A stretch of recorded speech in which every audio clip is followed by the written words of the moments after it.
Hello guys, আসসালামু আলাইকুম। আশা করি আপনারা সবাই ভালো আছেন, সুস্থ আছেন, সুন্দর আছেন। আমি আবার আপনাদের মাঝে উপস্থিত হয়েছি ছোট্ট একটা গল্প করার জন্য। তা যদি ভালো লেগে থাকে সাবস্ক্রাইব করে বেল বাটন টিপে দিন, বেশি বেশি শেয়ার করুন। মানুষের মনুষ্যত্বহীনতা মানুষকে নষ্ট করে দেয়। মানুষের বিবেক যখন কাজ করে না, তখন মানুষ শেষ হয়ে যায়।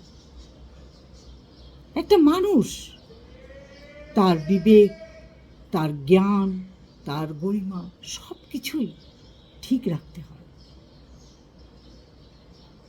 কথা দিয়ে কথা রাখতে হয়, কথার বরখেলাপ করা যায় না, আমরা জানি, কিন্তু নিরুপায়।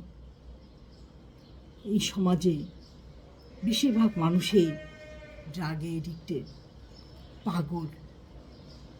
মানুষকে কথা দিয়ে কথা রাখতে জানে না, সম্মান করতে জানে না।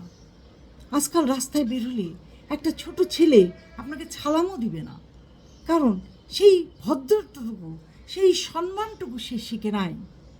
অশ্লীল ভাষায় একটা কথা বলে চলে যাবে। রাস্তাঘাটে টোকাইরা ঘুরে বেড়াচ্ছে, তাদের অশ্লীলতা দেখে গাড়ির ভিতরে বসে থাকা শিশুটা তাই শিখে। কারণ তারা যেভাবে কথা বলে, যেভাবে চলন বলন করে, উচ্ছৃঙ্খল জীবন যাপন করে, তাদের জীবনে কোনো ধারাবাহিক বাধ্যবাধকতা নাই, শৃঙ্খলা নাই। সেদিন রাস্তাতে যাচ্ছি, হঠাৎ দেখে কিছু কিশোর গ্যাং এই রাস্তায় মাথা থেকেও মাথা ছোড়াছুড়ি করছে। ড্রাইভারকে বললাম, এরা কারা? ড্রাইভার বলল, ম্যাডাম, এরা হলো মোবাইল চোর। মোবাইল চোর? এরা মোবাইল চুরি করবে কীভাবে? বলে, বাসে বসে যে সমস্ত লোক মোবাইলে জানলার কাছে কথা বলতে থাকে, এরা একজন আরেকজনের ঘাড়ের উপর উঠে ওই মোবাইলটাকে টান দিয়ে নিয়ে ছুটে পালিয়ে চলে যায়। এরাই হলো সেই দল। আমি হতবাক হয়ে গেলাম। মোবাইল চোরও আছে, এভাবে মোবাইল ছিনতাই করে? তাই বলছি, মানুষের বিবেক আজকে কোথায় চলে গেছে। কেউ হয়তো কারো জরুরি কথা বলছিল, সেই মোবাইলটাও টান দিয়ে নিয়ে গেল। তাই বলছি, একদম সাবধান।